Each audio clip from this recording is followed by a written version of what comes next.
அனைவருக்கும் இனி வணக்கம். நான் உங்கள் தீர்க்கதரிசி அபிதாசன் பேசுகிறேன். இன்றைக்கி நம்ம பார்க்க போகிற தலைப்பு என்ன பார்த்தீங்கன்னா, சிம்ம ராசி அல்லது சிம்ம லக்கணக்காரருடைய காதல் மற்றும் திருமண வாழ்க்கை துணை ரகசியம் தான் பார்க்க போகிறோம். இந்த வீடியோவில் முழுக்க நம்ம யாருமே சொல்லாத ரகசியத்தை மட்டும்தான் சொல்ல போகிறோம். அதனால் நம்மளுடைய புதன்குரு தீர்க்கதரிசி சேனலை நீங்கள் சப்ஸ்கிரைப் பண்ணி வச்சுங்க. அங்கே இருக்க பெல் ஐக்கனை ப்ரெஸ் பண்ணி வச்சுங்க. லைக் பண்ணுங்கள், ஹைப் பண்ணுங்கள், கமெண்ட் பண்ணுங்கள், ஷேர் பண்ணுங்கள். இப்போ சிம்ம ராசி சிம்ம லக்கணத்தில் பிறந்துட்டாவே உங்களுக்கு உண்டான கிரகம் என்ன பார்த்தீங்கன்னா, நிறைய பேர் நினச்சிட்டு இருப்பீங்க சூரியன் தானே. சூரியன் தான், வேறு எந்த கிரகம் கிடையாது, சூரியன் மட்டும்தான். இந்த சூரியனுக்கு பார்த்தீங்கன்னா 2 நட்பு கிரகங்கள் இருக்குது. ஒன்று பார்த்தீங்கன்னா இங்கே இருக்கிற சுக்கிரன், 2 பார்த்தீங்கன்னா செவ்வாய். இப்போ சிம்ம ராசி சிம்ம லக்கணத்தை பிறந்துட்டாவே ஒரு குறிப்பிட்ட வயசுக்குள்ளே காதல் உணர்வு அதிக அளவு உங்களுக்குள்ளே பெருக்கெடுக்க வரும். அந்த காலகட்டம் என்னென்னு பார்த்தீங்கன்னா, காதல் உணர்வு வரும். ஆனால் அந்த காதலில் நீங்கள் ஜெயிப்பீங்களா இல்லை தோப்பீங்களான்னு பார்த்தீங்கன்னா, அதுக்கு ஒரு குறிப்பிட்ட தசைகளோ அல்லது புத்தியிலோ அல்லது அந்தரமோ அல்லது சூட்சமோ நடக்கணும். அப்படி நடந்தால் மட்டும்தான் அந்த காலகட்டத்தில் நீங்கள் காதலை சொல்லும்போது அந்த காதலில் கண்டிப்பாக உங்களுக்கு வெற்றி கிடைக்கும். அது என்னென்ன தசைகள் பார்த்தீங்கன்னா, உங்களுக்கு வயசு 15 to 30 இந்த வயசுக்குள்ளே இங்கே இருக்கிற செவ்வாய் தசை நடக்கணும். இங்கே இருக்கிற செவ்வாய் தசை நடக்கணும். ஒன்று அல்லது பார்த்தீங்கன்னா இங்கே இருக்க குரு தசை நடக்கணும். மூணாவது பார்த்தீங்கன்னா இங்கே இருக்க சந்திர தசை நடக்கணும். 4வது பார்த்தீங்கன்னா இங்கே இருக்க குளிய தசை நடக்கணும். இந்த கிரகங்களுடைய தசைகளோ அல்லது புத்திகளோ அல்லது அந்தரமோ அல்லது சூட்சமோ நடக்கக்கூடிய காலகட்டத்தை தான் சிம்ம ராசி அல்லது சிம்ம லக்கணத்தில் பிறந்தவங்களுக்கு அளவுக்கு அதிகமாக காதல் எண்ணங்கள் உங்களுக்குள்ள உருவாகுது. இந்த காதலை நீங்கள் ஜெயிக்கணும்னா இந்த தசைகள் உங்களுக்கு பலமாக நடந்தால் மட்டும்தான், அந்த காலகட்டத்தில் மட்டும்தான் நீங்கள் காதலில் ஜெயிப்பீங்க. இல்லாட்டா காதலில் தோற்றுருவீங்க. இப்போ இது பார்த்தீங்கன்னா காலச்சக்கரம். மொத்த காலச்சக்கரத்தில் எத்தனை வீடுகள் இருக்குது பார்த்தீங்கன்னா, மொத்தம் 12 வீடு. ஆனால் மொத்த கிரகங்கள் எண்ணிக்கை பார்த்தீங்கன்னா 10 தாங்க இருக்குது. இப்போ சூரியனோட வீடு பார்த்தீங்கன்னா இந்த வீடு தான். இந்த வீட்டோட பேர் பார்த்தீங்கன்னா சிம்மம். இப்போ நீங்கள் சுக்கிரன் சொல்லுவோம் 2 வீட்டை பார்ப்பீங்க.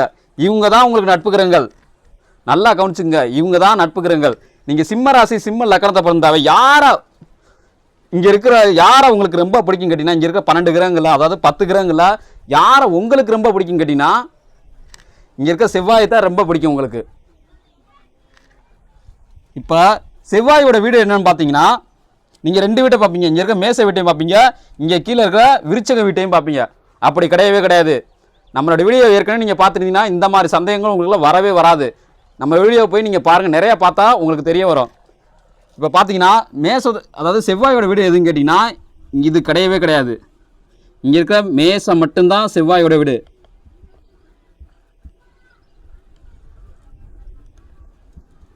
நல்லா கவனிச்சுங்க, சிம்ம ராசியிலிருந்து சிம்ம லக்கணத்தை பிறந்தவங்க.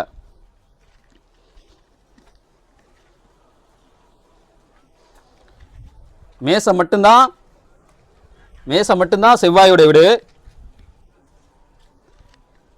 இப்போ சுக்கிரனோட வீடு என்னன்னு கேட்டிங்கன்னா, நீங்கள் கீழே அதாவது இங்கே இருக்க ரிஷபத்தையும் பார்ப்பீங்க, இங்கே இருக்க துலாமையும் பார்ப்பீங்க. அப்படியே கிடையவே கிடையாது. துலாம் வீடு வேற ஒரு கிரகம். இங்கே இருக்கிற ரிஷபம் மட்டும்தான் சுக்கிரனோட சொந்தமான வீடு.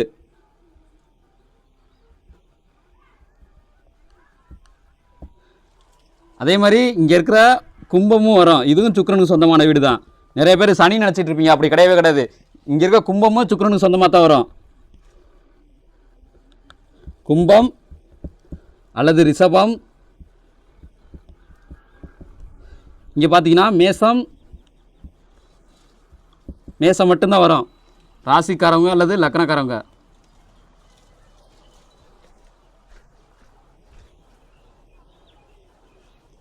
ராசிக்காரங்க அல்லது லக்கணக்காரங்க. இப்போ உங்களுக்கு யாரை பிடிக்கும் நான் ஆல்ரெடி சொல்லிட்டேன், உங்களுக்கு செவ்வாய் தான் பிடிக்கும். ஆனால் நல்லா கவனிச்சுங்க, சிம்ம ராசி அல்லது சிம்ம லக்கணத்தை பிறந்தவங்க இந்த நல்லா கவனிச்சுங்க, நீங்கள் சிம்ம லக்கணத்தில் பிறந்துட்டா உங்களுக்கு சூரிய தசை நடக்கவே நடக்காது. நல்லா கவனிச்சுங்க, சிம்ம லக்கணத்தில் பிறந்துட்டா உங்களுக்கு சூரிய தசை நடக்கவே நடக்காது. ஆனால் நீங்கள் சிம்ம ராசியில் பிறந்துட்டா கண்டிப்பாக உங்களுக்கு சூரிய தசை நடக்கும்.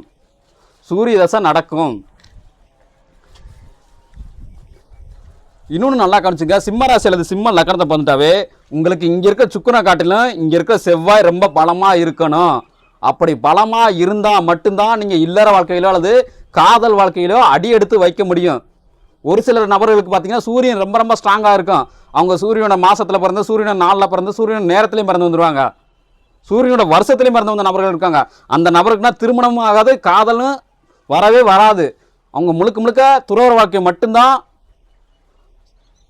வாழ்க்கையை மட்டும்தான் வாழ்ந்து வருவாங்க. ஏன்னா முழுக்க முழுக்க சூரியன் ஒரு துறவர கிரகம். சூரியன் முழுக்க முழுக்க ஒரு துறவர கிரகம். நீங்கள் சிம்ம ராசி சிம்ம லக்கணத்தை வந்தாவே நல்லா கவனிச்சுங்க, சூரியன் முழுக்க முழுக்க ஒரு துறவர கிரகம். இது யாருன்னு கேட்டீங்கன்னா அகத்தியரோட மகன்.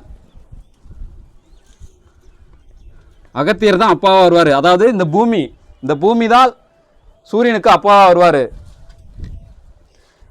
ஸோ இப்படிப்பட்ட நபர்கள்லாம் உங்களுக்கு அதான் சொல்கிறேன், உங்கள் பிறப்பு நிலையில் செவ்வாய் ஒரு 10% அளவுக்காச்சும் ஸ்ட்ராங்காக இருக்கணும். அப்படி ஸ்ட்ராங்காக இருந்தால் மட்டும்தான் நீங்கள் இல்லற வாழ்க்கையிலோ அல்லது காதல் வாழ்க்கையிலோ நீங்கள் அடி எடுத்து வைக்க முடியும். இப்போ நீங்கள் சிம்ம ராசி அல்லது சிம்ம லக்கணத்தில்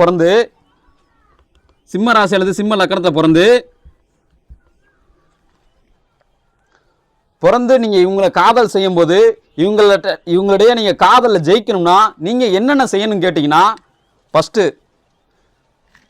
நீங்கள் செய்யணும் என்னென்ன செய்யணும்னு கேட்டிங்கன்னா, ஃபஸ்ட்டு பார்த்தீங்கன்னா முதல்ல பார்த்தீங்கன்னா இவங்க வந்து பார்த்தீங்கன்னா ஓரளவு ஆடம்பர வாழ்க்கையை இருக்கக்கூடிய ஒரு நபர்கள். ஆடம்பர வாழ்க்கையை எதிர்பார்த்து இருக்கக்கூடிய ஒரு நபர்கள். இந்த பூமியில் என்ன பிரச்சனை நடந்தாலும் கொஞ்சமாச்சும் நம்மளால் முடிஞ்ச உதவியை செய்யணும் அப்படி என்ன கொண்ட நபர்கள் இங்கே இருக்க மேசராசியிலிருந்து மேச லக்கணக்காரங்க. அதனால இந்த மாதிரி செயல்களில் நீங்கள் ஈடுபட்டீங்கன்னா இவங்களை மனசில் நீங்கள் ஈஸியாக பூந்துடலாம். ஏன்னா உங்களுக்கு தான் இவங்களை ரொம்ப பிடிக்கும். அதனால இவங்களை நீங்கள் காதல் செய்யும்போது இந்த மாதிரி செயல்கள் செஞ்சால் மட்டும்தான் உங்களுக்கு அந்த காதலில் வெற்றி கிடைக்கும்.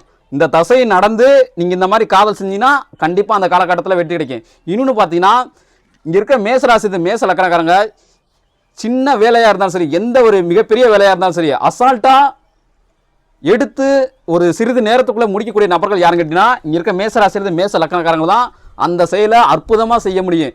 மிச்சம் இருக்கிற எந்த ராசிக்காரங்களும் சரி, எந்த லக்கணக்காரங்களையும் அந்த மாதிரி ஒரு வேலையும் கூட பார்க்காம இழுத்து போட்டு செய்யக்கூடிய நபர்கள் யாருன்னு கேட்டிங்கன்னா அது இவங்க மேச லக்கணக்காரங்களை மட்டும்தான் இருக்க முடியும். எவ்வளோ பெரிய வேலையாக இருந்தாலும் சரி, எவ்வளோ பெரிய கடின வேலையாக இருந்தாலும் சரி, அசால்ட்டாக செஞ்சு முடிப்பாங்க. ஏன்னா அவ்வளோக்கு அவங்களுக்கு உடல் வலிமை இருக்கும், மன வலிமை இருக்கும். நீங்கள் யாருன்னு கேட்டிங்கன்னா கொஞ்சம் ஓரளவு அமைதி குணம் கொண்ட நபர்கள். அரசாங்கத்தில் அதாவது உங்கள் பிறப்புலேயே ஓரளவு மரியாதையும் அந்தஸ்தும் இருக்கக்கூடிய நபர்களாக இருப்பீங்க. பிறப்பு நிலையே அப்படித்தான் இருக்கும் உங்களுக்கு பிறப்பு நிலையே. ஆனால் முழுக்க நீங்கள் பணக்கார வீட்டில் மட்டும்தான் பிறப்பீங்க. 10% மட்டும்தான் ஏழை வீட்டில் பிறப்பீங்க. 90% பணக்கார வீட்டில் தான் பிறப்பீங்க. இவங்க பார்த்தீங்கன்னா ரெண்டு மிக்ஸ் ஆகி பிறப்பாங்க. 50% அந்த நிலைக்கு மிக்ஸ் ஆகி பிறப்பாங்க. இல்லை 60% 70% அந்த நிலைக்கு மிக்ஸ் ஆகியே பிறந்து வருவாங்க.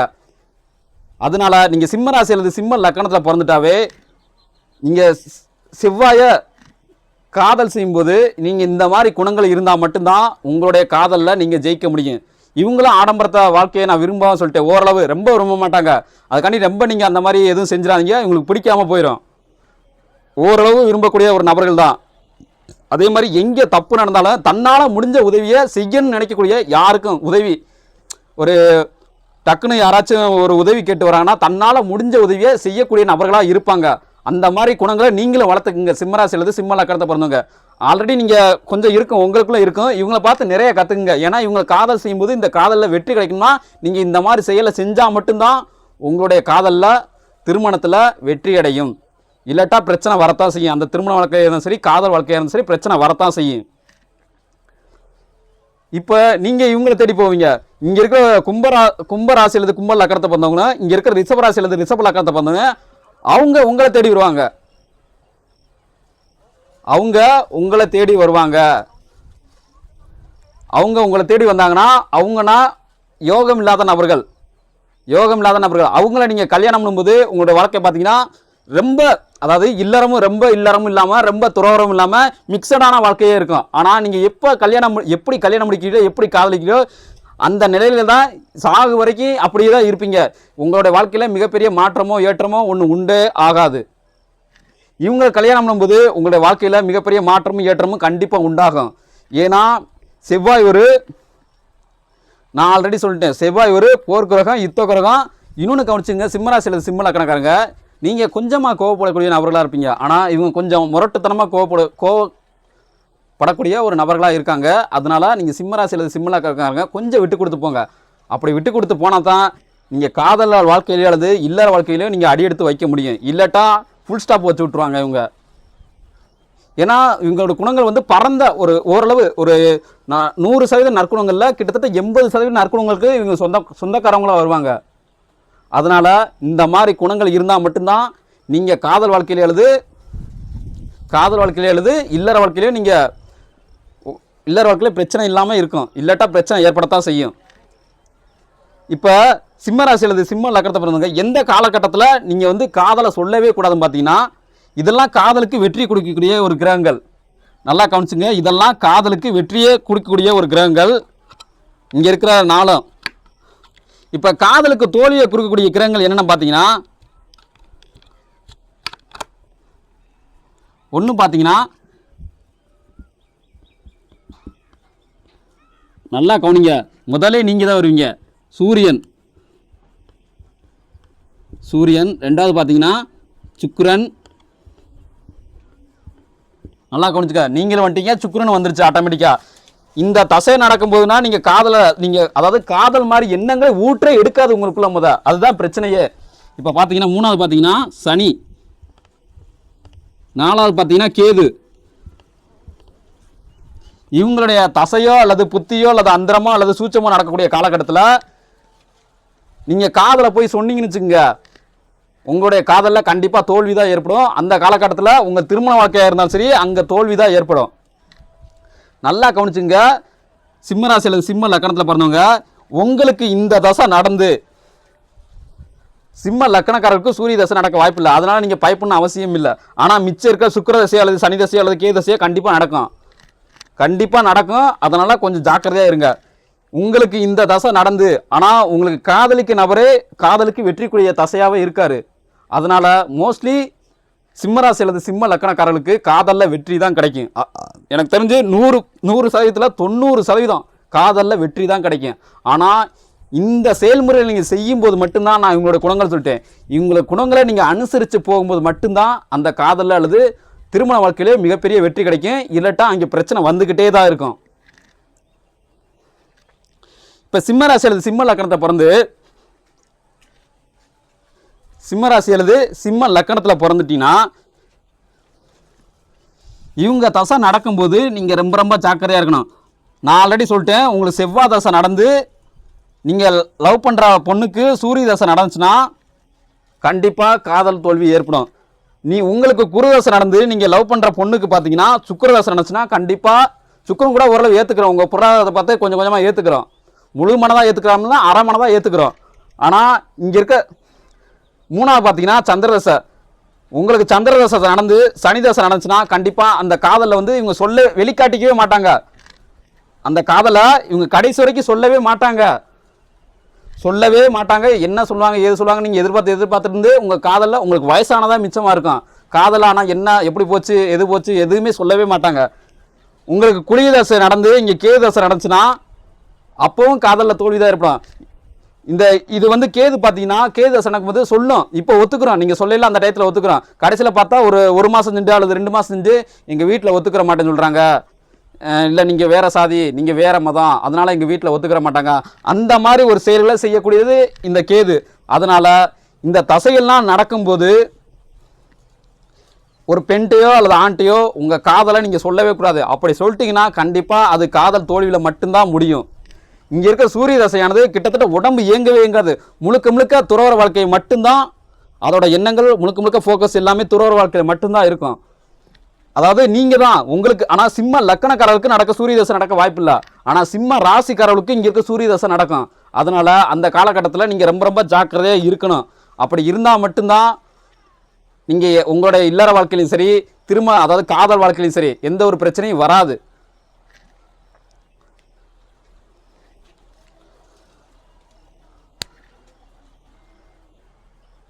சிம்ம ராசி அல்லது சிம்ம லக்கணம் மறுபடியும் சொல்கிறேன், நல்லா கவனிச்சுங்க. சிம்ம ராசி அல்லது சிம்ம லக்கணத்தில் பிறந்துட்டாவே இங்கே இருக்க செவ்வாய், இங்கே இருக்க சுக்கிரனை காட்டிலும் இங்கே இருக்க செவ்வாய் 10% உங்களுக்கு பலமாக இருக்கணும். அப்படி இருந்தால் மட்டும்தான் நீங்கள் காதல் வாழ்க்கையோ அல்லது இல்லற வாழ்க்கையிலையோ கால் எடுத்து வைக்கவே முடியும். இல்லட்டா முழுக்க முழுக்க துறவரம் போயிடுவீங்க. கோயில்னு அழுவீங்க, புனித யாத்திரை மேற்கொள்ள நபர்களாக இருப்பீங்க, இல்லை கடவுளுக்கு கீதாச்சாரம் அதாவது எப்படி சொல்கிறது, கீதாச்சாரம் பாடக்கூடிய ஒரு நபர்களாக இருப்பீங்க. நிதமும் கடவுளுக்கு சேவைகள் செய்யக்கூடிய ஒரு நபர்களாக இருப்பீங்க. மணிமண்டபம் கட்டக்கூடிய நபர்களாக இருப்பீங்க. அதாவது தன்னை முழுசாக தியாகம் செஞ்சு கடவுளோட சிலைகளை செதுக்கக்கூடிய நபர்களாக இருப்பீங்க. இந்த மாதிரி எண்ணங்களை முழுக்க முழுக்க கொண்டு போயிடும். அதனால தான் சொல்கிறேன், செவ்வாய் ஸ்ட்ராங்காக இருந்தால் மட்டும்தான் நீங்கள் இல்லற வாழ்க்கைக்குள்ளேயோ அல்லது காதல் வாழ்க்கையிலையோ எடுத்து வைக்க முடியும். ஸோ இது போல் பல அருமையான தகவலை நீங்கள் தெரிஞ்சுக்கணும்னு ஆசைப்பட்டீங்கன்னா நம்முடைய புதன்குரு தீர்க்கதரிசி சேனலை நீங்கள் சப்ஸ்கிரைப் பண்ணி வச்சுங்க. அங்கே இருக்க பெல் ஐக்கானை ப்ரெஸ் பண்ணி வச்சுங்க. பாய். மீண்டும் புதிய ஒரு தலைப்பில் சந்திப்போம்.